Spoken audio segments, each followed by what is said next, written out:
하나님 말씀은 창세기 12장 1절부터 3절까지 말씀, 구약성경 14페이지입니다. 창세기 12장 1절부터 3절까지의 말씀, 구약성경 14페이지 찾으셨으면 제가 봉독하겠습니다. 여호와께서 아브라함에게 이르시되 너는 너의 고향과 친척과 아비의 집을 떠나 내가 내게 보여줄 땅으로 가라. 내가 너로 큰 민족을 이루고 내게 복을 주어 내 이름을 창대하게 하리니 너는 복이 될지라. 너를 축복하는 자에게는 내가 복을 내리고 너를 저주하는 자에게는 내가 저주하리니 땅의 모든 족속이 너로 말미암아 복을 얻을 것이니라 하신지라. 아멘. 이 시간은 창세기 66번째 강의가 되겠습니다. 칭의, 십자가, 그리고 견인이라는 제목으로 하나님 말씀 증거하도록 하겠습니다. 우리가 이 본문을 여러 번 강의를 했습니다. 계속적으로 이 본문을 강의하고 또 계속 강의하지만 우리가 이 본문을 통해서 우리가 얻어야 될 교리적인 교훈과 가르침은 굉장히 풍성합니다. 특히 우리가 오늘 이 본문을 통해서 우리가 살펴보고자 하는 교리는 세 가지입니다. 하나는 칭의이고, 하나는 십자가 교리이고, 또 하나는 무엇이냐 하면 바로 성도의 견인 교리입니다.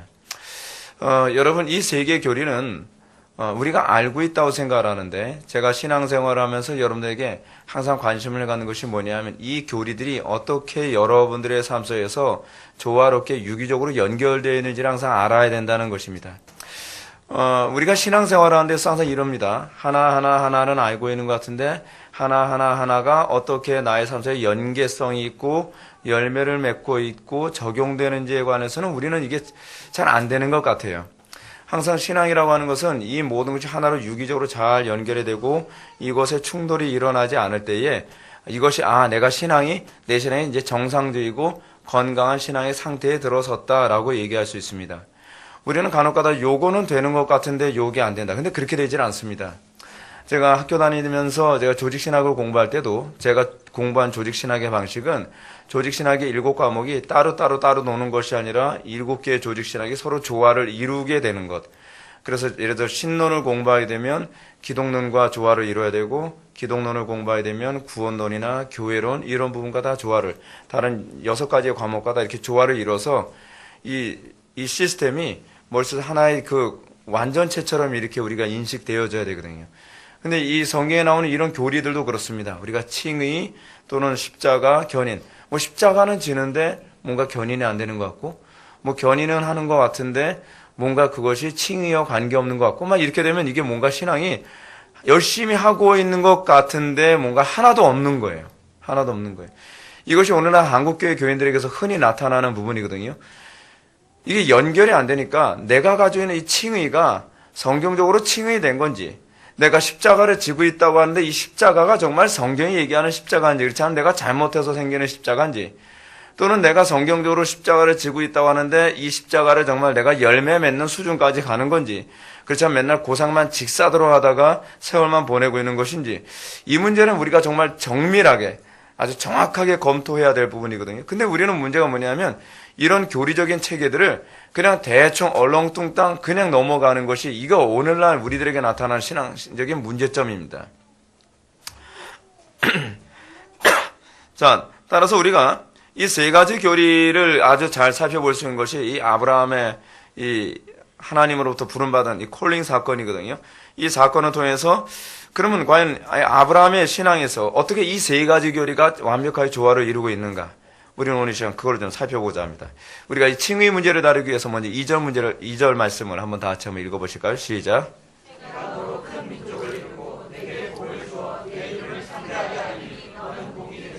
아멘. 그래서 하나님은 아브라함에게 내게 복을 주어 내 이름을 창대하게 하리라 라고 얘기하고 있습니다. 그래서 하나님이 아브라함에게 복을 준다는 것은 이미 준 것도 아니고요. 그리고 지금 준다는 얘기도 아니고, 지금 주겠다는 얘기도 아니고, 앞으로 그에게 복을 주겠다고 약속한 것입니다. 그러니까 아브라함은 아직 복을 받은 것이 아닙니다. 지금 이 자리에서 복을 받은 것도 아니죠. 아브라함은 이 복의 성취를 기다려야만 하는 겁니다. 신앙이라는 것에 있어서 우리가 중요한 개념이 하나 있죠. 언약신학입니다. 하나님은 우리에게 약속하시고, 근데 이 약속은 쌍방간이죠.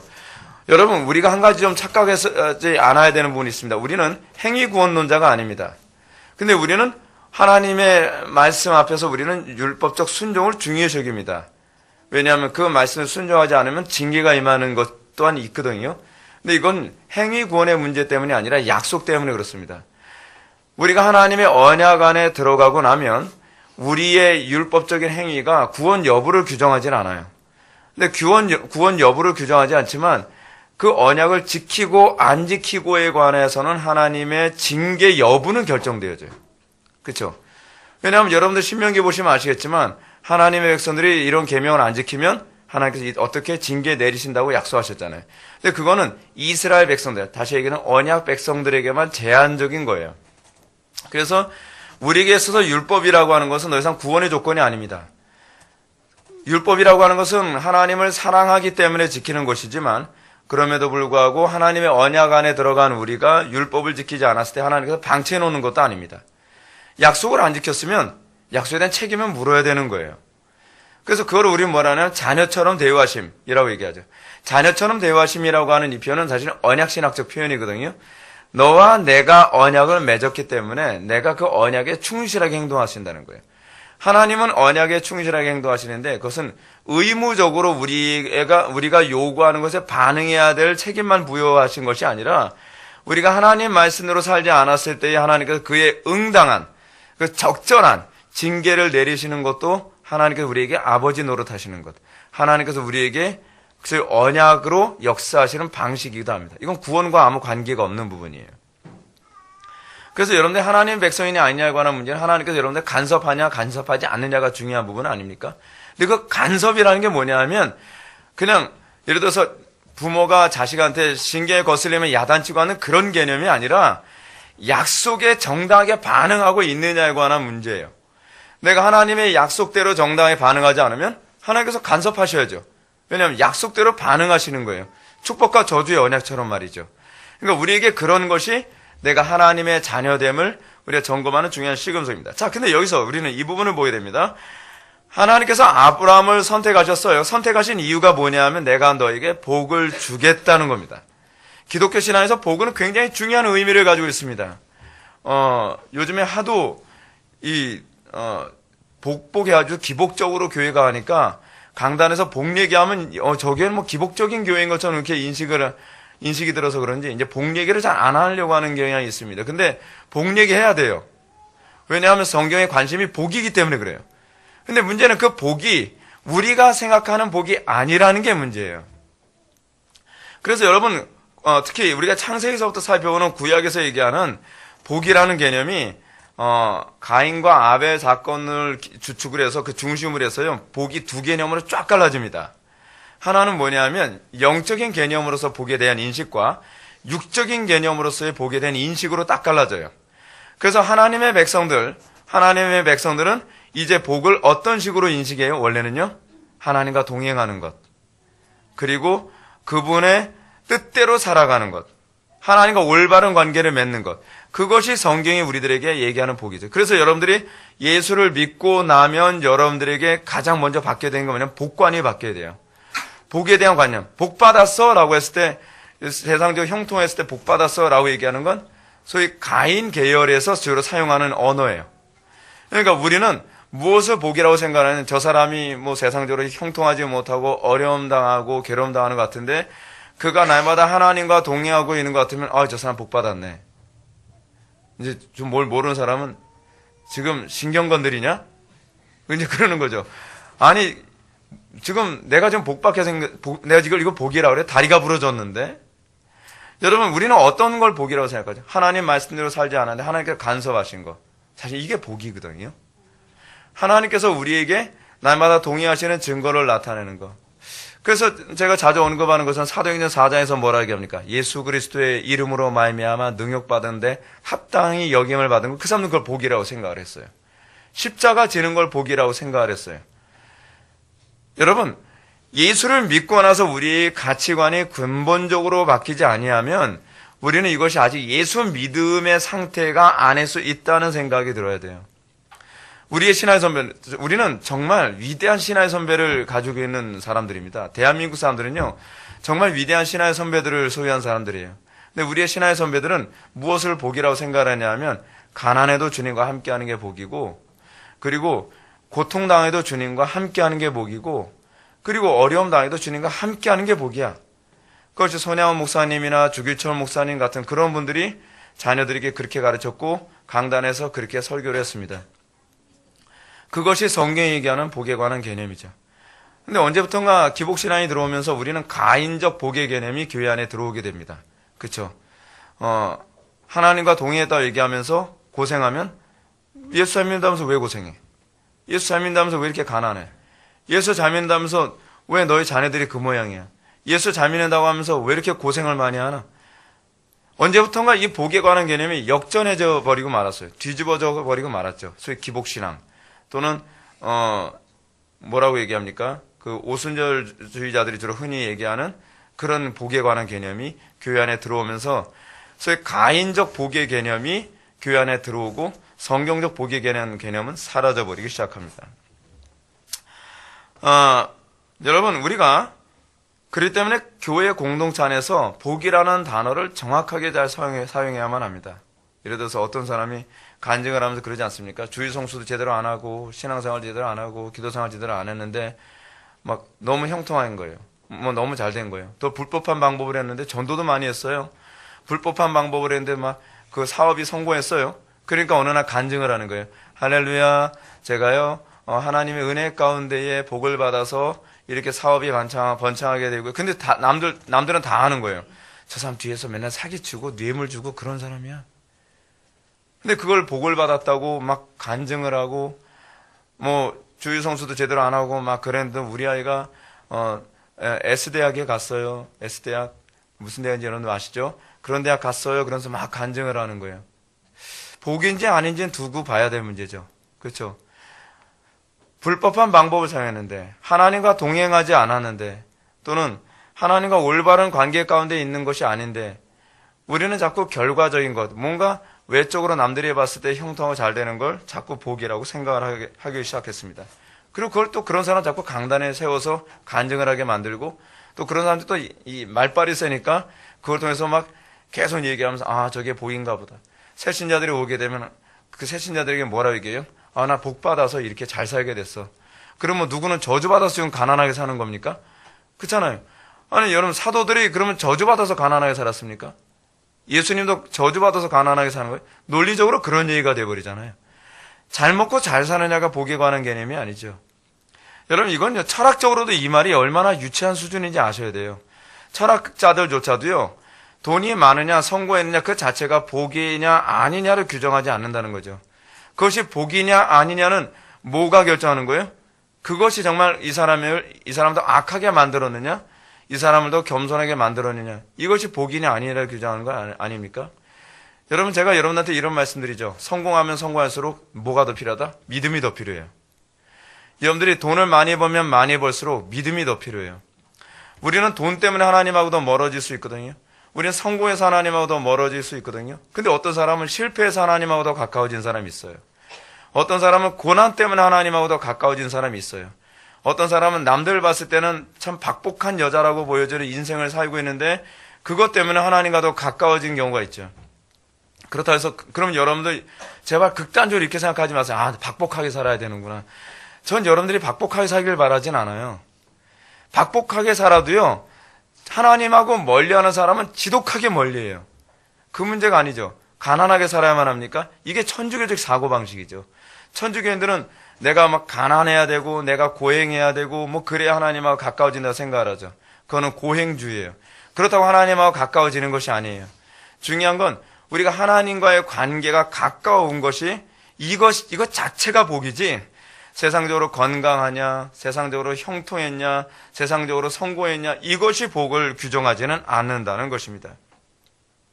그래서 사도 바울도 복된 자기 자신의 모습을 이렇게 간증합니다. 내가 궁핍함으로 말하는 것이 아니라 어떤 형편에서든지 나는 자족하기를 배웠노니 나는 비천에 처할 줄도 알고 풍부에 처할 줄도 알아. 모든 일 곧 배부름과 배고픔과 풍부와 궁핍에도 처할 줄 아는 일체의 비결을 배우노라. 바울은 내가 가난하기 때문에 내가 복받았다라고 얘기하지 않아요. 난 가난해도 또는 풍족해도 어떤 상황에서도 내가 복된 삶을 살았다. 무슨 얘기죠? 이런 상황 가운데서 나는 하나님과 떠나지 않았다. 하나님과 항상 올바른 관계를 맺었다. 여러분, 저는요, 여러분들이, 이거 이렇게 얘기하면 좀 오해할 수 있는데, 저는 여러분들이 잘 살길 바랍니다. 저는 여러분들이 형통하길 바랍니다. 저는 여러분들이 성공하길 바랍니다. 근데 그 가운데서 하나님과 올바른 관계를 맺는 사람이 되길 바랍니다. 여러분, 오늘날 이 시대에서요, 그렇게 형통하고 잘 살고 풍요로운 가운데서도 올바른 관계를 맺는 위대한 사람들이 별로 없어요. 예를 들어서 제가 대통령이 됐다 칩시다. 여러분, 미국의 유명한 대통령 중에 아브라함 링컨이라고 하는 분이 있죠. 우리가 왜 그분에 대해서 굉장히 높이 평가하죠? 그분은 대통령 자리에 있으면서도 불구하고 다윗처럼 겸손했기 때문에. 그 사람 백악관을 기도실로 만들었다고 얘기하지 않습니까? 그는 항상 기도하지 않으면, 그는 항상 하나님과 올바른 관계를 맺는 것이 아니면 그 위치 안에서 어떤 타협도 허락지 않았던 거예요. 여러분, 위로 올라가면 위로 갈수록, 가진 게 많으면 가진 것 많을수록, 여러분, 하나님과 올바른 관계 맺는다는 게 얼마나 어려운지 아십니까?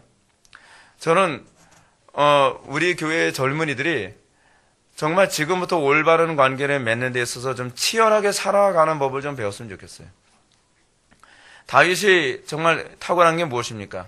다윗은 골리앗을 때려 눕힐 때만 올바른 관계에 있었던 것이 아니라 그는 왕이 돼서도 하나님과 항상 올바른 관계 가운데 있었다는 거예요.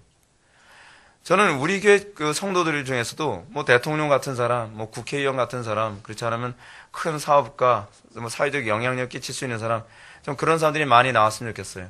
근데 중요한 건 그런 위치에 있는 것이 아니라 그 위치에서도 하나님과 올바른 관계를 맺을 수 있고, 여러분 위치가 높아질수록 잃을 게 많아요. 여러분, 높은 위치에 오를수록요, 위협은 그만큼 더 커집니다. 근데 여러분들이 그걸 잃더라도 난 하나님과 관계를 우선순위 한다. 내가 망하더라도 하나님과 올바른 관계를 맺겠다. 그래서 제가 여러분한테 눈이 얘기하는 게 그거 아닙니까? 우리가 하나님 말씀을 살다가 망하면 어떻게 해요? 내 사명은 거기까지. 항상 그 태도를 가져야 돼요.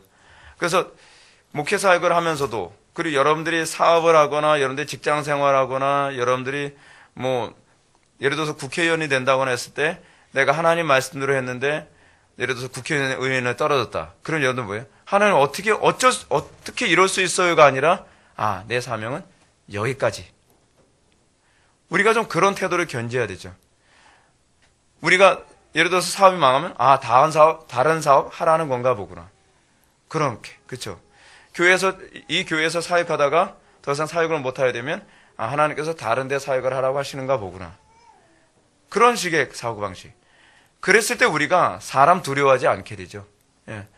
잃을 게 없는데, 하나님을 잃어버리는 걸 가장 두렵다고 생각을 하는데, 그걸 복이라고 생각을 하는 사람. 저건 복도 아니고 저주도 아니야. 저거는 중립적이지. 가치 중립. 그렇지 않아요? 내가 하나님 안에 있으면 저 풍요가 나한테 복이 되지만, 그렇죠?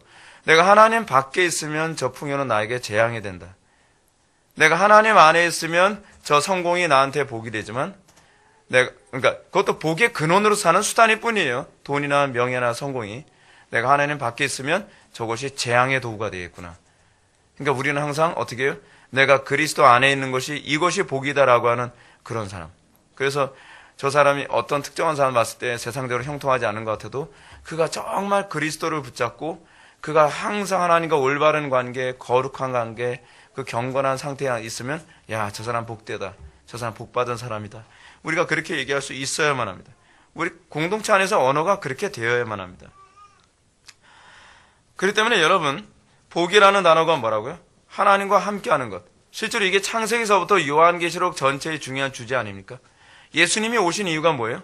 하나님이 우리와 함께하심. 임마누엘 아니에요? 예수님이 그래서 복이잖아요.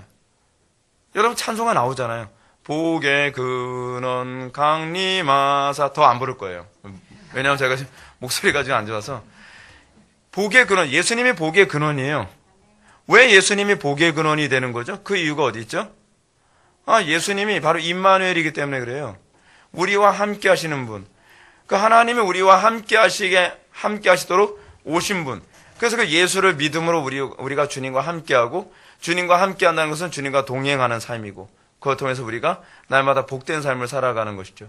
그래서 우리의 신화의 선배들이 지금도 북한에서도 하나님과 올바른 관계 맺기 위해서, 하나님과 함께하지 못할까봐 순교까지도 감수하며 살았던 우리의 신하의 선배들, 신하의 동지들이 지금 북한에서도 있지 않습니까? 날마다 여러분들이 고민해야 될 게 그거죠. 나는 이것을 통해서 하나님과 함께 할 것인가? 내 하나님을 멀리 할 것인가? 나는 하루하루의 삶을 하나님과 함께하는 삶을 살았나? 아니면 하나님하고 아무 관계없이 살았는가? 근데 여러분, 하나님께서 아브라함을 부르시면서 뭐라고 얘기하냐면 내게 복을 주어 내 이름을 창대하게 하리라 라고 말씀하십니다. 여기서 사람들이 항상 착각을 해요. 뭐가 눈에 잘 보여요? 복을 주어도 이상하게 해석하는 데다가 창대하게 됐다는 말에 주로 눈이 들어오죠. 근데 이게 이 바벨탑에서 그 사람들이 추구했던 언어거든요. 근데 그들이 추구하는 창대함과 여기서 얘기하는 창대함은 완전히 다른 창대함이에요. 바벨탑에서 그들은 자기 이름을 내어 그들의 이름을 낸다는 것과 하나님께서 내게 복을 주어 내 이름을 창대케 한다는 이 개념은 완전히 다른 얘기 아닙니까? 그래서 두 가지 언약의 내용이 나오죠. 첫째는 아브라함에게 복을 주신다는 것이고 두 번째는 아브라함의 이름을 창대하게 한다는 것입니다. 항상 제가 신앙생활 하면서 이 부분 얘기하죠. 용어 정리 잘해야 된다고요. 용어 정리. 첫 번째 우리가 용어 정리 뭐였죠? 복에 대해서 용어 정리했죠. 복이 뭐라고요? 세상적 육신적으로 형통하는 것, 풍요로운 것, 잘 먹고 잘 사는 것이 복이 아니죠. 그건 가인이 생각했던, 가인에 의해서부터 왜곡되어졌던 용어죠. 근데 우리는 이제는 무엇이 복이라고요? 하나님과 함께 하심. 하나님과 올바른 관계를 맺는 것. 그래서 하나님께서는 아브라함을 그러니까 복을 주신다. 다시 얘기한다면 내가 너와 함께 하겠다. 그러고 나면 뭐가 주어진다는 거예요? 아브라함의 이름을 창대하게 하려는 것, 한다는 사실입니다. 이름이 창대케 되는 게 복이 아닙니다. 여기서 복은 하나님과 함께하는 것이고 그 하나님과 함께한 결과로서 이름이 창대케 된다는 거예요. 여러분, 이 부분은 우리가 오늘날 전 세계 복음의 확산이라고 하는 개념으로 한번 봅시다. 우리는 교회가 확산되는 게 복입니까? 하나님께서 그걸 우리에게 원하신다고 생각을 하죠. 근데 아니에요, 여러분. 교회가 커지고 그러니까 교회가 많아지는 것이 그것이 창대케 되는 개념이 아니에요.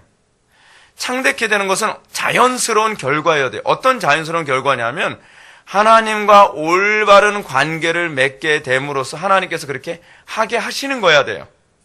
무슨 말인지 여러분 아시죠? 근데 우리는 이상한 게 하나 있어요. 뭐냐면 창대함을 추구하는데 하나님과 올바른 관계를 맺음으로 창대케 되는 개념이 아니라 하나님과 관계는 깨졌는데 우리 방식대로 마치 바벨탑처럼 말이죠. 그렇게 우리의 이름을 내기 위해 창대함을 만들어내려고 애를 쓴다는 거죠. 그래서 우린 뭐라 그러죠? 복을 받아서 교회가 커졌어요. 복을 받아서 집안이 잘 됐어요. 복을 받아서 형통했어요. 용어는 틀리지가 않아요. 어순도 틀리지 않아요. 근데 복도 잘못됐고 창대케 됐다는 것도 잘못된 거예요. 그 개념, 용어가 잘못됨으로 말미암아 그들은 지금 뭘 얘기하고 있냐면 창세기 11장에 나오는 바벨탑 사건에 자기를 맞춰서 얘기하고 있는 거예요. 무슨 말인지 아시죠?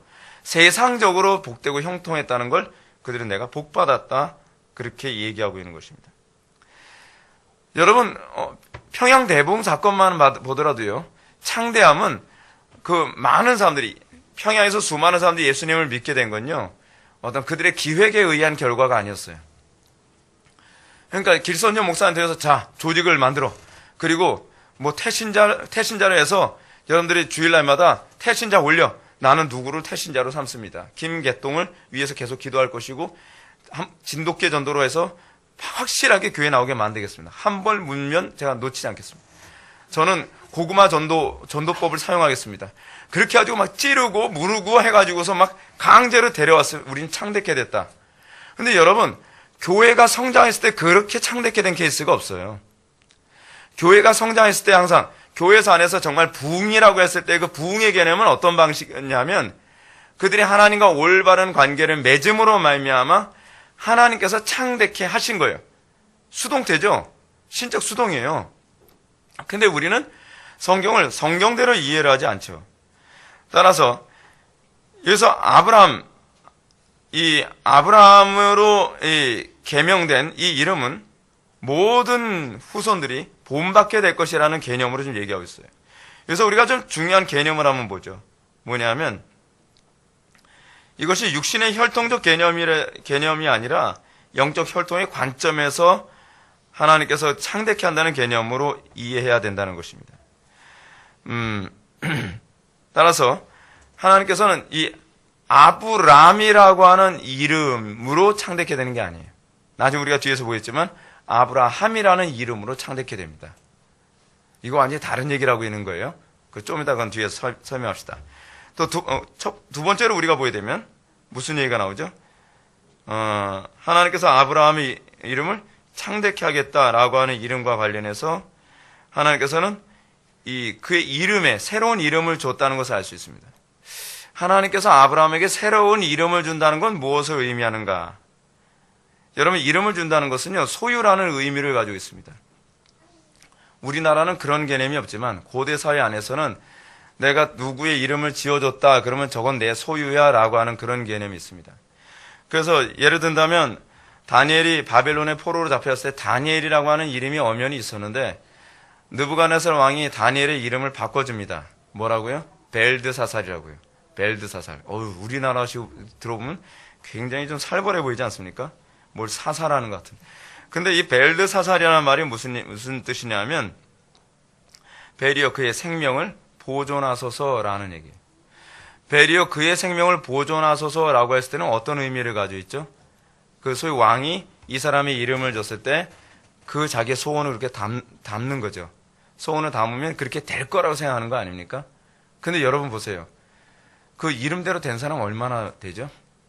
신기하게 구약에서도 보면요. 수많은 왕들이 있는데 이름 나쁜 사람 보셨어요? 이름 다 좋아요. 이름 다 좋은데 구약의 왕들 중에서 그 이름값 한 사람은 몇 안 돼요. 이거 굉장히 중요한 의미를 담고 있는 거예요. 뭐냐면 인간이 이름 졌다고 해서 인간대로 자기 자녀들이 살지 않는다는 거죠. 하나님 주권대로 사는 거예요. 우리는 그것을 항상 절망하지 않습니까? 나는 애가 딱 태어났을 때 애가 어떤 아이가 태어나기를 바래 라고 해서 이제 그런 의미를 가지고 이름을 딱 져줬더니 애가 그 이름대로 사는 것이 아니라 이름과 상관없이 살죠. 여러분, 우리는 여러분들의 자녀들 이름 질 때 다 이름을 멋지게 지지 않습니까?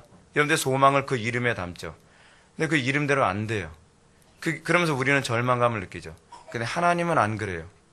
하나님은요, 아브라함의 이름을 아브라함이라고 짓죠. 그래서 하나님께서 아브라함의 이름을 바꿔주고 난 다음에 아브라함의 운명은 바뀌어요. 하나님께서 이름 지어준 대로 그의 삶에 그런 열매를 맺고 아브라함의 이름이 뭐죠? 뜻이요? 열국의 아비. 실제로 아브라함은 열국의 아비가 되죠. 여러분, 거기서 우리와 하나님과의 차이가 있어요. 우리는 우리 뜻대로 자녀들을 양육할 수 없지만 하나님께서는 당신의 자녀들을 선택하셔서 그에게 이름을 지어주면 그 이름대로 열매를 맺게 하고야 만다는 사실입니다. 하나님께서는 그 이름에 완전히 부합한 삶을 살게 만들어요. 그래서 여러분들이 고집 부리면 안 되는 게 있어요. 예수를 믿어도 여러분 우리가 그리스도인이라고 얘기하죠. 우리가 예수를 믿고 나서 우리는 그리스도인이라고 하는 이름을 받습니다. 근데 우리는 자꾸 이렇게 고집을 피웁니다. 저는 의지가 약해서요. 그리스도인다운 삶이 안 나오는 것 같아요. 그 얘기는요. 의지의 문제가 아니라 하나님의 주권의 문제라는 걸 모르는 얘기입니다. 하나님께서 우리를 선택하실 때 하나님께서 원하시는 사람으로 만들 힘이 있어요. 아브라함이 무슨 잘나가지고 열국의 아비가 된 거 아니죠. 하나님께서 아브라함에게 주권적으로 그런 열국의 아비로서의 삶을 살게 하신 거예요. 우리도 똑같죠. 우리도 무능해요. 우리가 예수님처럼 살 재간 있어요? 우리가 그리스도의 향기를 낼 어떤 능력이 됩니까? 아무도 없죠. 근데 하나님께서는 우리를 택하시면 하나님께서 그 사람을 틀림없이 하나님의 자녀답게 살도록 만드시고야 만다는 거예요. 그건 주권의 문제예요. 하나님의 전능성에 관한 문제죠. 여기에는 우리의 박약한 의지와 관계없습니다. 그건 하나님의 의지의 문제지 우리의 의지의 문제가 아닙니다. 그리고 우리가 그리스도의 이름으로 그리스도의 이름을 우리가 소유했다고 한다면, 진정으로 우리가 소유했다면 반드시 그리스도의 거룩하신 성품과 인격이 나타나야 마땅합니다. 그것은 하나님의 은혜의 결과이지 우리의 의지의 결과가 아니기 때문에 그래요. 그래서 우리가 이것을 통해서 어떻게 해요? 내가 하나님의 은혜를 맛본 존재인지를 그거로 확인할 수 있죠.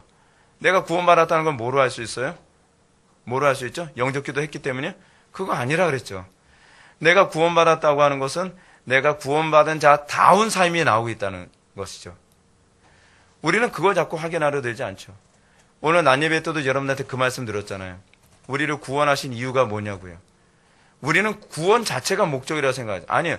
구원하신 목적이 있는 거예요. 구원이 목적이 아니라 구원하신 목적이 있어요. 그렇죠? 구원하신 목적이 뭐죠?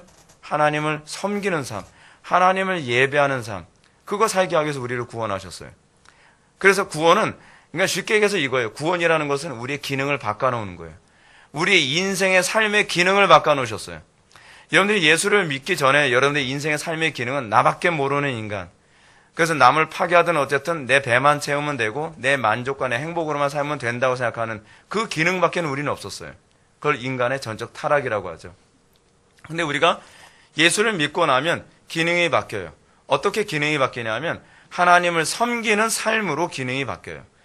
이건 의지의 문제가 아니라 은혜의 문제라니까요. 그래서 내가 하나님을 섬기는 삶, 내가 그리스도를 닮은 삶을 사는 것을 통해서 나 구원받은 존재구나. 내가 하나님 백성 됐구나. 그렇게 우리가 그 진단이 가능한 거죠. 그래서 우리가 앞에서 살펴봤던 칭의의 문제. 칭의라는 얘기가 무슨 말이죠? 의롭다 칭함을 받았다는 얘기죠. 의롭다 칭함을 받았다는 얘기는 의로운 존재는 아닌데 하나님께서 그를 의롭다라고 쳐주시는 거예요. 그렇죠? 근데 문제가 뭐냐면 여러분 칭의가 체험됩니까? 칭의는 체험이 안 돼요. 칭의는 이게 어려운 말. 조직신학 시간에 꼭 그런 얘기예요. 법정적인 언어로서 하나님께서 일방적으로 선언하시는 하나님의 행위다. 그럼 우리는 모른다는 얘기예요. 우리가 칭의 됐는지 우리는 그래서 자꾸 이런 얘기가 나오죠. 이게 어설프게 알면 위험해요. 하나님의 심판대 앞에 가봐야 한다는 거예요. 그러니까 이게 사람들 꼭 뭐로 하는 거냐면 하나님께서는 누구를 칭의하시는지 우리는 알 수 없다는 거예요. 근데 딱 들어갈 때 하나님께서 칭의 도장 찍혔어. 패스. 우리는 이런 식으로 이해하고 있는 거예요. 그게 아니에요. 하나님께서는 자기만 알고 니네들 알아내켜 줄 거야. 뭐 이런 식이 아니라 칭의를 하시고 나면 칭의됨이 검증 가능하게 하셨어요. 그래서 자꾸 조직신학을 배우면서 사람들이 이걸 잘못 이해하는 경향이 있는데 뭐냐면 칭의를 받을 때의 체험이 동반되진 않아요. 아시겠습니까? 여러분들이 칭의 될 때 갑자기 눈물이 막 쏟아지고 하늘 문이 열리고 막 천사가 막 계단 타고서 오르락내리락 그게 보이는 게 아니에요. 여러분 칭의 될 때 아무 느낌이 없어요. 칭의 될 때 어떤 체험이라는 게 없단 말이에요. 근데 문제는 뭐냐면 칭의가 체험을 동반해요. 체험을 낳는단 말이에요. 그래서 내가 칭의된 것은 칭의된 이후에 아는 것이지 칭의될 그때 아는 얘기가 아니에요. 그래서 우리가 칭의되고 나면 우리가 그 성도에게 이 체험이 뒤따름으로 고린도후서 3장 15절은 이렇게 얘기합니다. 사도 바울이요. 너희가 믿음이 있는가 너희 자신을 시험하고 너희 자신을 확증하라. 예수 그리스도께서 너희 안에 계신 줄 너희가 스스로 알지 못하느냐? 그렇지 않은 너희가 버리운 자니라. 예수 그리스도께서 우리 안에 계신 줄을 알아야 내가 칭의된지를 확인할 수 있는 거예요. 압니까, 여러분? 그리스도께서 여러분들 안에 계시는 거예요? 그리스도께서 여러분들 안에 계시면요, 맨날 여러분들한테 뭐 무슨 환청이 들리는 게 아니에요. 그리스도께서 여러분들 안에 계시면 뭔가 막 맨날 환상 상태에 살아가는 게 아니에요. 우리 그리스도께서 우리 안에 계신다는 건 무엇으로 알 수 있죠? 자, 사도 바울은 이걸 시험해 보라고 얘기합니다. 그 뭐로 시험하라는 거죠? 여러분들이 그리스도 안에 있으면 반드시 나타날 수밖에 없는 게 있어요. 반드시 나타날 수밖에 없는 거. 뭔지 아세요? 십자가예요. 십자가. 그리스도의 뒤를 안 따를 수가 없어요. 그리스도께서 지셨던 십자가를 나도 지게 되는 거예요. 그리스도께서 가셨던 그 길을 나도 가게 되는 거예요. 그리스도와 운명 공동체 안에 묶이게 되는 거예요. 이거는 여러분들의 의지와 관계없어요. 여러분들이 이것이 내 의지와 관계없이 내가 그리스도의 십자가를 추구하고 내가 그리스도의 뒤를 따름으로 여러분들은 이런 고백을 합니다. 내 신앙생활의 여정을 보면서 우리의 신앙의 선배들도 동일한 삶을 살았구나. 우리는 간혹가다 이런 경우가 많이 있죠. 나는 원래 독특하기 때문에 번연하고는 다를 수도 있어. 나는 독특하기 때문에 꼭 오행같이 꼭 그렇게 살진 않아. 꼭 칼빈이나 루터처럼 그렇게 안 살지. 근데 문제가 뭐냐면 그 삶이 꼭 예수 안 믿는 사람은 삶이 인생의 여자랑 똑같아요. 근데 자꾸 우겨요. 그래도 칭의 됐다고요. 칭의 되면요. 칭의 된 사람이 칭의 됐는지 안 되는지를 알도록 하기 위해 하나님께서 하시는 것이 뭐냐면 여러분들이 그리스도의 삶에 참여하게 되어 있어요. 그래서 사람들이 뭐라 하죠? 예수쟁이라고 하죠. 예수쟁이. 그 사람을 보면 예수가 떠오른다는 거예요. 그 사람을 보면 예수님이 저런 분이겠구나라고 하는 걸 떠오르게 된다는 것이죠. 하나님께서 우리에게 의롭게 되는 복을 주시는 궁극적 목적은 복의 근원이 되게 하는 거거든요. 예수를 믿고 났는데 여전히 복의 근원이 아니라 재앙의 근원이에요. 여러분 옛날에 그런 말 있지 않았습니까? 이제 옛날에는 다 그 연애 결혼하지 않고 어떻게 결혼했죠? 부모가 그냥 그 며느리감 딱 보고서 부모가 정해요. 그렇죠? 뭐 보고 정하죠? 얼굴이 훤하고 그 달덩이처럼 생기면 아이고 저거 복스럽게 생겼네. 주로 뭘 보죠? 복스럽게 생겼지. 부모님은 복스럽게 생겼는데 문제는 남자는 내 스타일 아닌데 그래도 결혼해야 돼요. 옛날 부모가 점 찍어주면 무조건 결혼해야 되죠. 근데 부모가 점 찍는 방법이 뭐예요? 저 여자가 복스럽게 생겼나 집안을 망치게 생겼나 그거 보는 거예요. 이거 굉장히 중요한 개념이에요. 왜냐하면 인간의 한 존재는요. 여기서는 복의 노릇하고 저기 가서는 재앙 노릇하는 사람이 아니거든요. 여기서 새는 바가지가 저쪽에서 안 새지 않죠? 동일하게 새요. 여러분들이 내가 하나님의 자녀인가에 관한 문제는 여러분들이 가는 곳마다 여러분들을 복의 근원으로 보느냐에 관한 문제예요. 그래서 예수 믿는 사람들이 갔을 때에 하나님의 영광이 나타나는 거죠. 저 사람이 오니까 우리 회사의 분위기가 달라지는 거예요. 저 사람이 오니까 우리의 직장의 분위기, 캠퍼스의 분위기가 달라지죠. 그 사람의 영향력을 미치는 영향력 한도 내에서는 분위기가 완전히 달라지는 거예요. 완전히. 그래야 돼요. 근데 어떻게 달라지냐가 중요한 거죠. 저 사람이 오고 나서부터는 먹구름이 끼기 시작해요. 저 사람이 오고부터는 분위기가 다 어두워져 버려요. 근데 여러분, 삭개오가 그런 사람이었어요. 성경에 나오는 바울이 그런 사람이었단 말이에요. 바울이 가는 곳마다 피를 불어요. 그렇죠? 근데 그가 예수를 믿고 나서 어떻게 됐죠? 사람을 살리는 사람이 됐죠. 그가 예수를 믿고 나서 그가 복의 근원이 됐죠.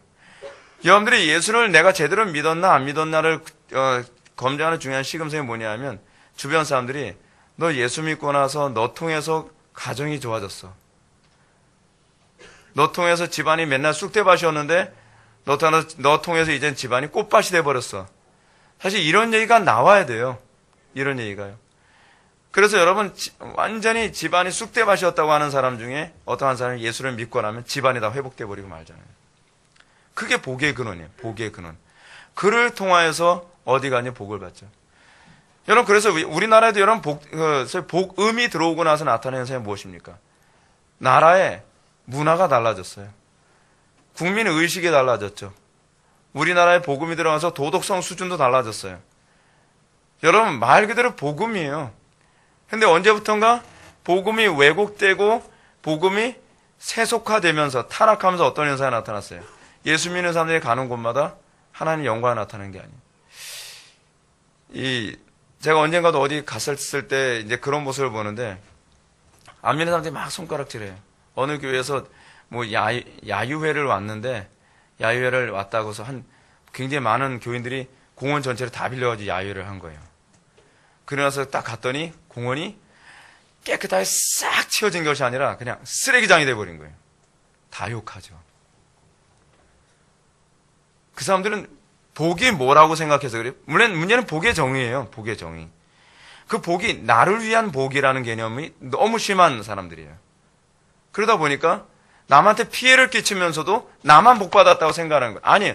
나를 위한 복이 아니라 이웃을 위한 복이에요. 우리가 복 받은 게 그래서 제가 복이 뭐라고요? 기능의 변화라 그랬잖아요. 기능의 변화. 내 힘으로는 안 되기 때문에 하나님께 나의 기능을 바꿔서 나로 하여금 주변에 내가 몸담고 있는 곳에 소위 복이 되도록 하기 위해 우리에게 복을 주신 거라 했잖아요. 그래서 우리가 어디에 가든지 복덩어리 소리를 들어야 돼요. 단편의 예를 한번 들어봅시다. 도산 안창호 선생님이 미국에서 막 고생하면서 막 그 캘리포니아에서 생활할 때 그랬다 그러잖아요. 그래서 제가 2015년 때도 제가 미국에 갔더니 캘리포니아의 오렌지 농장에 갔더니 오렌지 농장에는 그 농장주가 거기다가 그 도산 안창호 선생님, 그 사람 아주 독실한 기독교인이잖아요. 도산 안창호 선생님이 그 어떤 메모리얼을 딱 만들어 놨어요. 기념관을. 도산 안창호 선생님은 초라하게 그 오렌지 바구니 짊어지고 외소한 체구에 그러면서 거기서 일하는 거 뭐 그런 거 사진을 찍어 놓고서 다 전시를 해 놓은 거예요. 왜 그랬을까요? 떠올리기도 싫은 인간 같으면 여러분 그렇게 하겠습니까? 기억하고 싶은 사람이기 때문에 그래요. 다음 세대에도 남기고 싶은 사람이니까 그런 거예요. 그렇죠?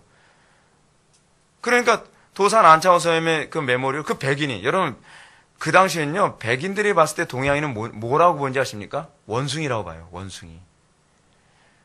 체구도 조그만 데다가 영어도 못하죠. 그리고 백인들이 봤을 때는 별로 잘생기지 않았죠. 근데 그렇게 보는 그 사람들이 그 백인이 한 동양인을 위해서 그런 메모리얼을 만들어 놓은 거예요. 어느 정도 보기의 근원이 됐으면.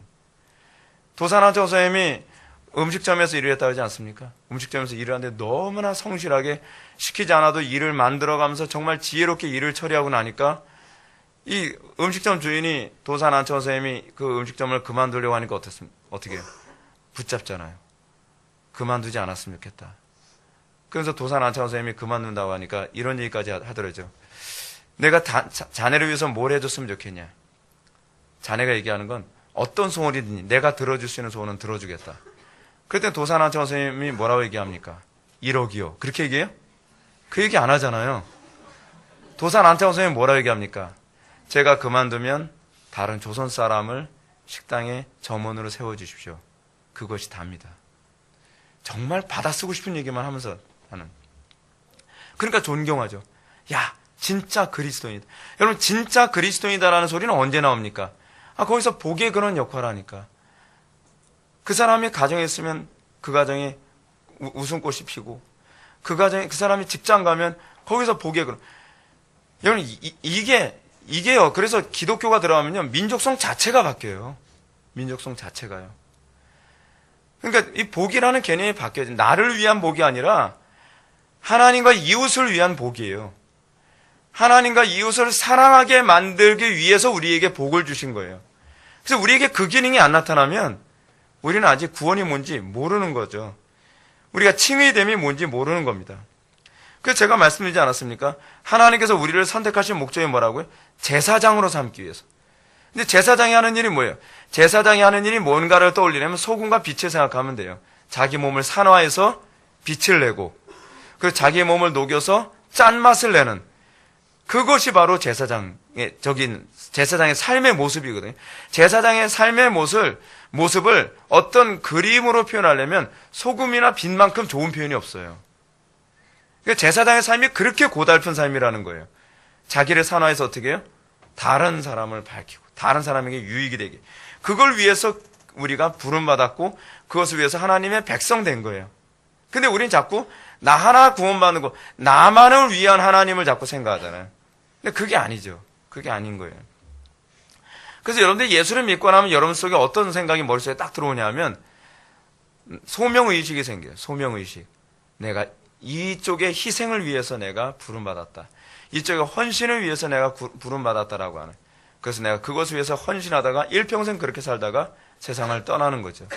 그래서 그리스도인은요, 크든 작든 제가 보기엔 그렇습니다. 정말 위대한 삶을 살다 가는 사람들이죠. 사회에서 악 같은 존재, 독보석과 같은 존재가 성질 자체가 완전히 바뀌어서 뭐예요? 마치 사람을 살리는 이 산삼과 같은 존재로 완전히 바뀌는 거. 이게 바로 그리스도인이에요. 그리스도인. 그래서 여러분 출애굽기 19장 6절에서도 보면 뭐라고 얘기합니까? 너희가 내게 대해서 제사장 나라가 되며 거룩한 백성이 되리라. 거룩한 제사장이 되도록 우리를 부르신 거예요. 그것이 우리의 정체성이에요. 우리 정체성. 신학에서 베드로도 이렇게 얘기하지 않습니까? 너희는 택하신 족속이요 왕 같은 제사장들이요 거룩한 나라요 그의 소유된 백성이니 이는 너희를 어두운 데서 불러내어 그의 기이한 빛 가운데 들어가게 하시니 아름다운 덕을 선포하게 하려 하심이라. 그러므로 우리가 복받은 자, 다시 해도 우리가 믿음에 있는 자, 또 다시 다르게 해서 우리가 의롭다 칭함을 받은 자라고 하는 것을 우리가 점검할 수 있는 중요한 시금석은 내가 제사장적 삶을 살고 있는가, 내가 복의 원천으로 삶을 살아가고 있는가, 이것을 통해서 내가 하나님 백성인지 아닌지 알 수 있죠. 근데 문제는 뭐냐면 이렇게 살아가려면 십자가를 안 질 수가 없어요. 그렇죠? 여러분 편하게 복의 원천 됩니까? 우리가 호의호식 해가면서 게으르게 살아가면서 우리가 남 눈치 이렇게 저렇게 요령 피워가면서 우리가 복의 근원으로 사라집니까? 아니죠. 그래서 칭의와 십자가가 연결이 돼요. 연결이. 십자가를 진다는 것을 우리의 신앙의 선배들은 다 뭐라 생각했냐 하면 내가 의롭다 칭함을 받았다라고 하는 것을 점검할 수 있는 시금석이 바로 이 십자가라고 생각을 한 거예요. 그래서 십자가를 영광이라고 생각하죠. 왜 십자가가 영광이에요? 여러분 성경을 보면요. 십자가를 달가왔던 사람은 아무도 없어요. 너무 괴로우니까. 근데 그 십자가가 의미하는 바가 무엇인지 알았기 때문에 내가 십자가를 진다는 것은 나의 영광이다라고 이렇게 해석할 수 있었던 거죠. 그래서 여러분 우리가 찬송가에도 보게 되면 십자가를 정말 높이죠. 십자가 그늘 아래 나 쉬기 원하네. 어떻게 우리가 십자가 안에서 쉴 수 있죠? 십자가 어떻게 복이라고 여길 수 있죠? 여러분 제사장으로 산다는 것 자체가 사실 십자가의 삶이거든요. 그 제가 구약에서 제사장들이 제사장 직무를 얼마나 힘들게 했는지 제가 말씀드렸죠. 제사장들은 성전 봉사를 하는데 성전 봉사하는 기간 동안에 가족이 중에 누가 죽거나 그렇지 않으면은 아주 힘든 일이 생기거나 또는 자기 몸에 큰 병이 생겨도 그는 제사장 직무를 그 기간 안에 다 해내야 됐어요. 그게 십자가라는 거예요. 하나님께서 우리에게 주신 성전 직무를 끝까지 우리가 영원한 천국에 들어가는 그날까지 우리가 눈이 오든 비가 오든 몸이 아프든 기분이 좋든 기분이 나쁘든 이유와 관계없이 우리 이걸 해내야 되는 거예요. 근데 그걸 여러분 어떻게 하나 걱정하지 마세요. 내 힘으로 하질 않아요. 하나님의 힘으로 해요. 그래서 이게 하나님의 은혜고 칭의됨을 알 수 있죠. 제가 여러분한테 그런 우리 지체들도 이제 그런 거 보셨겠지만 우리 어머니가 2009년 12월 12일 날 세상을 떠나셨거든요. 토요일 날이었어요. 근데 그때 그 다음 날이 주일 날이니까 설교를 어떻게 준비하나? 하나님 하게 하시더라고요. 기쁨으로 설교하게 하시더라고요. 그리고 장례를 치르는데 정말 무슨 결혼식 같은 분위기로 장례를 치르게 하시더라고요.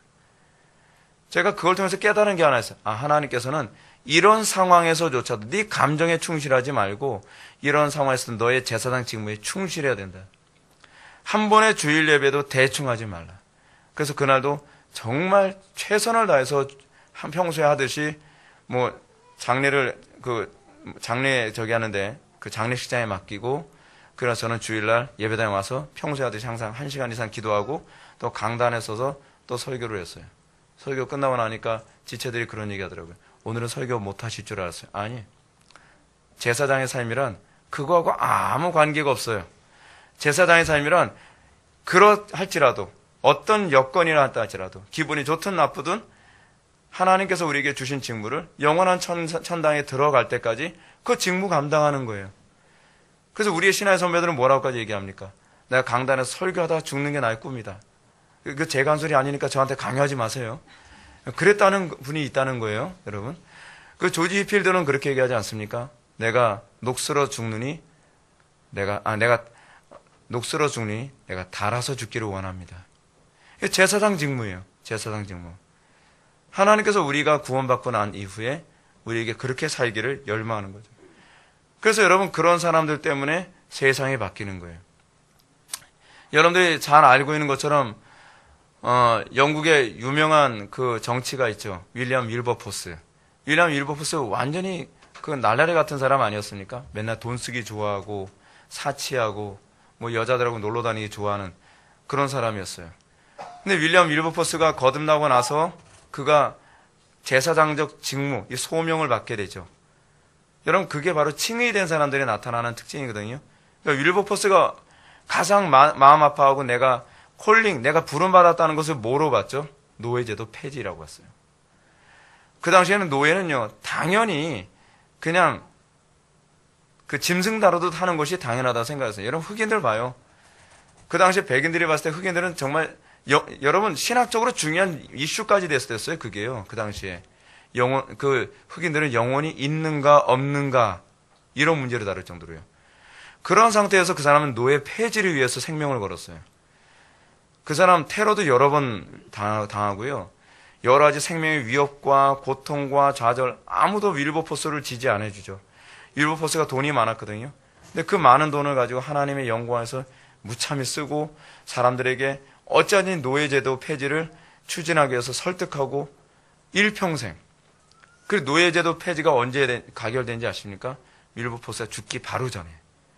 윌버포스가 정말 일평생 그 문제 가지고 싸우고 그러다가 거의 임종이 가까이 왔는데 친한 친구가 찾아옵니다. 제가 오래돼서 한 10년 됐기 때문에 그 책을 읽은지 정확히 기억이 안 나는데 그 친구가 사는 얘기가 이보게 친구, 자네가 원하던 법안이 통과됐네. 드디어 노예들은 해방이야. 그래서 윌버포스는 드디어 내 사명을 다 마쳤다. 그리고 세상을 떠나는 거예요. 여러분, 우리는 그렇게 복의 근원의 역할을 감당하는 거예요. 그게 교회예요. 그게 바로 그리스도인이에요. 세상에서 제사장적 삶을 살기 위해 끊임없이 자기 몸이 닳아서 죽을 정도로 몸이 부서져라 하나님의 나라와 이웃을 위해서 헌신하며 살다가 세상을 떠난 존재. 여러분, 그게 우리 신앙의 선배들이 보여줬던 모습이란 말이죠. 그래서 사도 바울이 뭐라 얘기합니까? 이런 십자가, 이렇게 십자가를 달게 지고, 누가 하려고 하겠습니까? 근데 그런 십자가를 달게 지고 살아가는 이 문제에 관해서 바울은 이렇게 얘기합니다. 이후로는 누구든지 나를 괴롭게 하지 말라. 내 몸에 예수의 흔적을 지니고 있느라. 실제로 손바닥에 구멍이 뚫렸다는 얘기가 아닙니다. 가톨릭에서는 신비적으로 해석하기 위해서 사도 바울의 손에 마치 예수님처럼 구멍이 뚫렸다고 이렇게 얘기하지만 실제는 그 얘기가 아니라 사도 바울이 얘기하는 것은 내가 그리스도의 십자가를 짐이 선명하게 드러났다. 이걸 기뻐했어요. 왜냐하면 이것이 바로 내가 칭의됨을 확인하는 가장 쉬운, 가장 명확한 시금석이기 때문이다 라고 사도 바울이 그렇게 얘기하는 것이죠. 이렇게 칭의된 성도들을 통해서 성령이 기대하는 삶은 제사장적 삶을 통해 복의 원천으로 살아가는 것입니다. 그래서 베드로전서 2장 21절은 이렇게 얘기합니다. 이를 위하여 너희가 부르심을 입었으니 그리스도도 너희를 위하여 고난을 받으사 너희에게 본을 끼쳐 그 자취를 따라오게 하려 하셨느니라. 제가 몇 년 전에 이런 생각을 했습니다. 주님, 왜 하필 제가 이런 시대에 태어나게 하셨나요? 아주 예수 믿기 좀 편하고 설교도 별로 이런 설교도 저항감 없을 때 불러주셨으면 정말 멋지게 사역했을 텐데. 근데 여러분, 이 부분이 우리들에게 설명해 주죠. 이를 위하여 너희가 부르심을 입었느니라.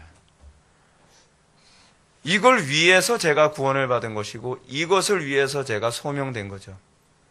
여러분, 그것이 우리가 그리스도인이 자기 자신의 삶에 대한 정체성이에요.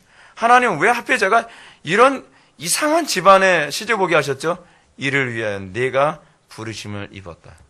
하나님 왜 하필 대한민국이죠? 좀 예수 믿기 좋은 나라에 가서 정말 이를 위하여 내가 부르심을 입었다. 여러분, 우리는 그런 존재예요. 그래서 우리는 좋은 곳만 찾아다니는 곳이 아니라 오히려 그 곳에 내가 온 것은 이를 위해서 내가 부름받은 존재구나. 이 시대 때문에 하나님께서 내가 부름받은 존재다. 환경을 탓하는 것이 아니라 그 환경 속에서 어떻게 내가 복된 삶을 살 수 있을 것인가를 고민하도록 부름받은 존재. 여러분, 그 고민 안 한다면 여러분들 뭐로 도대체 그리스도인이고 뭐로 여러분들이 칭의된 존재라고 여러분들 확신할 수 있겠습니까? 그랬더니 이것이 바로 바울이 예수 그리스도께서 너희 안에 계신 줄 너희가 스스로 알지 못하느냐라고 질문을 던진 내용입니다. 그리스도께서 우리 안에 계시면 우리는 복의 원천으로 살아가게 됩니다. 우리는 제사장적 삶을 살게 됩니다. 그래서 우리는 그의 자취를 따라가게 됩니다. 예수님께서 우리를 뭐라 해요? 그의 자취를 따라오게 하려 함이라 라고 했던 것처럼 우리가 그 자취를 따라가도록 만들기 위해 우리를 거듭나게 하시고 의롭다 칭하시고 그것을 위해서 살도록 하신 것입니다. 이를 위해서 우리가 부름받은 것입니다. 천국 가게 하기 위해서라고 여러분 제발 그렇게 띄어쓰기 엉성하게 얘기하는 그런 말을 듣지 마십시오. 천국이 아니라 이를 위해서 우리가 부름받은 겁니다. 왜 하필 이 회복의 교회 이를 위해서 부름받은 거예요. 그렇게 생각하셔야 돼요. 딴소리 하지 마시고. 그럼 이제 우리는 마지막으로 칭의와 십자가와 성도의 견인이 어떻게 관련을 맺고 있을까요? 뭐 간단하게 얘기합시다. 성도의 견인이 뭐예요? 성도의 견인을 자꾸 견인차 얘기하는 견인차 아니거든요. 이 한자가 사실 그 끌어줄 견자에다 끌어질 인자가 아니에요. 한자 자체가 뭐죠? 견고할 견자에다가 굳셀 견자에다가 인내할 인자거든요. 근데 이상하게 신학교에서 교수님들조차 제가 어떤 구약학 교수님과 잠깐 얘기하다가 그 견인 교리는요 끌어주는 교리가 아니라 성도들이 인내하는 교리입니다. 목사님 잠깐만요. 왜요? 그랬더니 집사람한테 전화 좀 해볼게요. 왜 전화해서 우리 집사람이 조직신학 전공했는데 한번 전화해볼게요. 그래? 그게 맞대는데요. 아니 왜 신학교에서 강의를 하시는 교수님들조차도 이런 단어 하나조차도 정확하게 이해하고 가르치지 않을까요? 제가 이 얘기 안 했으면 학생한테 맨날 끌어준다고 맨날 그랬을 게 아니에요. 구약 교사, 그러니까 그나마 다행이죠. 여러분, 견인이라는 얘기가 그런 얘기 아니거든요. 영어로 뭐라고 되어 있죠? Perseverance of the saints. 성도의 인내거든요. 성도의 인내. 근데 신기한 게 미국에서도 그런가 봐요. 미국에서. 그러니까 좋은 머리가 그래서 견인은 끌어준다는 교리가 아니다라고 해요. 이야, 신기하네. 영어로 공부해도 그런 오류에 빠지네. 견인이란 뭐예요? 우리가 끝까지 인내케 하는 교리. 그래서 여러분이 끝까지 인내케 하는 이 교리가 가장 선명하게 잘 나타난 그 성경 구절이 어디 있죠? 마태복음 10장. 마태복음 10장에 끝까지 인내하는 자는 구원을 얻으리라. 그거거든요. 또 마태복음 24장에서도 종말의 마지막 그 고난의 때에 관해서 얘기하면서 뭐래? 끝까지 인내하는 자만 구원 얻는다라는 교리가 거기도 또 나오죠. 십자가를 지는 것만 능사가 아닙니다, 여러분. 십자가를 지되 일시적인 사람들도 십자가를 진다고 해요. 우리가 십자가를 짓기 때문에 내가 나는 의롭다 칭함을 받은 사람이겠구나라고 생각하면 곤란하다는 얘기입니다. 우리가 의롭다 칭함을 받은 사람에게 하나님께서 부어주시는 은혜가 있는데 그것이 뭐냐 하면 우리로 하여금 소명만을 느끼는 것이 아니라 어떻게 해요? 끝까지 인내케 하는 것까지도 그 소명에 따라와요. 그러면서 칭의가 확실하게 수면 위로 올라오게 되는 거예요. 사도 바울이 데마에 관해서 얘기합니다. 근데 데마가 어땠다고요? 데마도 사도 바울과 같이 고난 당했죠. 사도 바울과 같이 전도 여행 다니면서 핍박 받았죠. 근데 데마가 어떻게 해요? 끝까지 인내하지 않고 세상으로 돌아갔죠. 일시의 전형적인 케이스가 바로 데마 아닙니까? 십자가가 있었고 고난도 당했지만 그에게 한 가지 없었어요. 뭐가 없었죠? 끝까지 인내함이 없었어요. 그러므로 그가 칭의되지 않았다고 규정을 하는 거예요. 그것이 성경의 가르침이에요. 그러니까 우리는 내가 하나님 말씀대로 고난을 당하고 하나님 말씀대로 내가 십자가를 지니까 목사님 이 정도면 저는 구원받은 존재 아닌가요? 그러면 당신은 열매를 맺을 때까지 인내했나요? 저는요, 열매 맺을 때 되면은 포기하게 되더라고요. 그건 하나님의 은혜가 부어지지 않았다는 얘기예요. 칭의된 사람들에게 나타나는 부어지는 은혜는 물론 항상 그렇게 되는 건 아니에요. 때로는 영적인 디프레스 때문에 넘어지기도 해요. 그러나 매번 넘어지는 것이 아니라 그가 끝까지 인내케 하는 것이 계속적으로 나타남으로써 내 속에 그리스도께서 있음이 그 입증이 되는 거죠. 너희 안에 그리스도가 있는지 알지 못하느냐? 무슨 얘기죠? 여기엔 견인을 내포하고 있는 거예요. 견인을요. 견고히 인내함. 그래서 여러분, 하나님께서 아브라함에게 뭐라고 말씀하셨나 보죠? 볼까요? 이 견인의 교리와 관련해서 성경적 신앙은요, 결과보다 과정을 중요시 여긴다는 걸 알아야만 합니다. 천국에 갔냐보다는 그 과정 속에 주님과 동행했느냐. 우린 자꾸 이러죠. 어떤 사람이 예수를 믿는데 개떡같이 살았어요. 그래도 마지막 때 사람 예수님 영접했어? 영접 안 했어? 천국 가나 지옥 가나? 근데 성경은 거기에 관심을 갖고 있지 않아요. 과정이죠.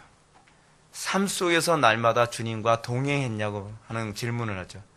그렇다고 한다면 그는 틀림없이 영원한 천국에 들어가겠죠. 하나님께서 아브라함에게 지시할 땅을 말씀하실 때 하나님께서는 결과를 얘기하기보다는 뭐라고 얘기하죠? 네가 나의 인도를 따르면 내 궁극적인 목표라는 데 도달하게 될 거야 라고 얘기하는 거예요. 그게 신앙이에요. 신앙은 주님의 인도를 따르면 결과적으로 도달하게 되는 거예요. 근데 우리는 주님의 인도를 안 따르면서도 결과에 도달할 수 있다고 자꾸 생각을 하죠. 그게 항상 마귀가 우리를 미혹하는 방식입니다. 하나님은 분명한 목적지를 가지고 계시지만 아브라함에게 갈 바를 알게 하지 못했어요. 하나님의 인도를 한 발자국씩 믿음으로 따르기만 하면 목적지에 도달할 거라고 하시는 거죠. 여러분, 우리는 이런 사고방식이 어떤 식으로 나타나는지 아십니까? 주님이 언제 오신대? 몇 월 며칠? 몇 시? 근데 여러분, 이게 주로 이 이단이 주로 추구하는 바 아닙니까? 그럼 성경은 뭐라고 얘기하죠? 매 순간마다 주님 말씀대로 살면 주님 오실 때 너 틀림없이 구원받아. 항상 성경은 매 순간에 성실하기를 원해요. 매 순간 하나님과 동의하기를 바래요. 그런데 이단의 그런 옛날에 다미 성경 같은 시한부 종말론에 빠진 사람 특징이 뭐냐면 매 순간마다 동행하지 않고 벼락치기에서 100점 맞겠다는 그런 심보를 가지고 있죠. 그렇죠? 여러분, 벼락치기 하는 거 성경적이지 않습니다. 학생들 회개하세요. 평소에 공부 열심히 하세요. 평소에 공부 열심히 안 하는 애들이 맨날 평소에는 주의성수 잘한다고 하다가 시험 기간에서 오늘 저번 주일날 한 번만. 평소에 공부 열심히 했으면요, 주일날 안 빠져도 좋은 성적 나오죠. 그렇죠? 그리고 좋은 성적 안 나와도 상관없는 거고요. 근데 우리는 자꾸 벼락치기 하듯이 신앙생활을 하죠. 지금까지는 개떡같이 살다가 내일이 주님 오신다면 그 다음부터 뭐예요? 옷부터 갈아입죠. 흰색 옷으로. 그래서 주님 오시기 제일 좋은 장소 찾아서 거기서 이루고 있는 거예요. 얼마나 촌스러워요. 그 기독교인의 모습이 아니에요. 기독교는 날마다 매 순간마다 성실하게 주님과 동의하는 삶을 살고, 그래서 성경의 가르침이 뭐예요? 난 주님께서 언제 오시더라도 내 영혼 자유해. 그렇게 되는 것 아니겠습니까? 그래서 여러분, 우리가 이 칭의된 성도들은 항상 인내할 때 하나님께서 만족할 만한 수준으로 끝까지 인내한 그 십자가를 지는 삶을 살아가는 것입니다. 그래서 여러분, 이 부분과 관련해서 우리가 이 얘기만 살펴보고 마칩시다. 이 부분을 성도의 견인교리를 아주 가장 잘 설명해 주는 것 중 하나가 마태복음 13장의 씨 뿌리는 비유입니다. 이 비유 가운데 우리가 관심을 가지고 살펴봐야 될 것이 두 가지 유형의 마음밭인데, 크게 나눠서 두 가지 유형이에요. 전체 네 가지 유형의 밭이 나오죠. 근데 크게 이것을 두 가지로 나누면 한쪽은 열매를 못 맺는 마음밭, 또 한쪽은 열매를 맺는 마음밭으로 두 가지로 나눌 수가 있죠. 그렇죠? 근데 열매를 못 맺는 마음밭에 관한 부분을 보게 되면 세 가지로 또 나눕니다. 하나는 뭐냐? 길가밭, 하나는 흙이 얕은 돌밭, 셋째는 가시 떨기 밭입니다. 이 세 가지 마음밭 가운데 우리의 관심을 가지고 살펴봐야 될 게 두 번째 마음밭입니다. 두 번째 마음밭은 뭐예요? 의롭다 칭함을 받지 않은 마음임에도 불구하고 말씀을 기쁨으로 받고 말씀으로 인하여 환난과 핍박을 당해요. 여러분, 거의 almost 크리스찬 아닙니까? 십자가를 지는 모습까지 나와요. 그렇죠? 말씀을 기쁨으로 받고 그 말씀 때문에 핍박받는다는 차원에서는 여러분, 칭의된 그리스도인처럼 보이지 않습니까? 근데 문제가 뭐냐면 이 사람이 말씀으로 인하여 핍박이 점점 고대져 가니까 나중에는 타협해서 열매를 맺지 못하더라는 거죠. 이거는 여러분, 열매는요, 우리 힘으로 되질 않아요. 인내케 하신 건 하나님의 은혜의 결과지 우리 힘으로 인내케 되지 않아요. 그래서 제발 여러분들 정신력과 의지를 믿지 마세요. 여러분들이 열매를 못 맺었으면 의지를 탓하지 마시고 믿음을 탓하셔야 됩니다. 주님, 저의 믿음 없음을 도우소서. 제가 끝까지 열매 맺을 수 있게 해주세요. 제가 이렇게 얘기해도요, 여러분들 맨날 의지를 탓해요. 의지 탓하지 마세요. 그게 마귀가 원하는 거예요. 여러분들이 탓해야 되는 건 의지가 아니라 믿음 없음이에요. 그래서 여러분 뭐라고 기도해야 돼요? 주여 나의 믿음 없음을 도우소서. 여러분 마태복음 9장에 나오는 그 변화산 밑에서 내려왔을 때 그 귀신 쫓을 때 그 아버지처럼 여러분 그렇게 반응해야 되는 거 아닙니까? 여러분 주님께서 원하시는 건 그거예요. 다 똑같아. 중요한 건 믿음이 있느냐 없느냐에서 열매가 맺어지는 거지. 이렇게 말씀하시는 거죠. 그래서 여러분 좋은 마음밭의 특징이 그래서 이런 마음밭의 특징이 무엇입니까? 그 속에 뿌리가 없어 잠시 견디다가 뭐로 표현하죠? 잠시 견디다가 인내에 관한 얘기를 하죠. 말씀을 인하여 환난이나 핍박이 일어날 때는 곧 넘어지는 자요. 칭의 되지 않았다는 얘기죠. 칭의 되지 않았다는 얘기예요. 근데 여러분 좋은 땅에 관한 얘기를 한번 봅시다. 좋은 땅에 뭐라고 했냐면 착하고 좋은 마음으로 말씀을 듣고, 이건 여러분 누가복음 말씀을 제가 인용한 거예요. 착하고 좋은 마음으로 말씀을 듣고 지키어 인내로 결실하는 자라고 얘기하고 있어요. 인내로 결실하는 자. 그래서 좋은 밭, 다시 얘기한다면 칭의된 마음밭의 특징이 뭐라고 얘기하고 있어요? 인내로 결실하는 거예요. 인내. 성도의 견인이죠. 이 견인의 은총을 통해서 30배, 60배, 100배의 결실을 맺게 된다는 것입니다. 이제 결론 들어갑시다.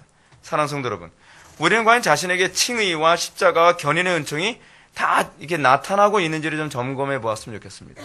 우리는 많은 사람들이, 저는 제가 믿었으니까 칭의 될 줄 믿습니다. 여러분, 그건 믿음의 대상이 아니에요. 그거는 결과지. 믿었으면 칭의 된 거예요. 근데 문제는 칭의 됐음을 확인하려 들지 않는다는 게 문제예요. 그렇죠?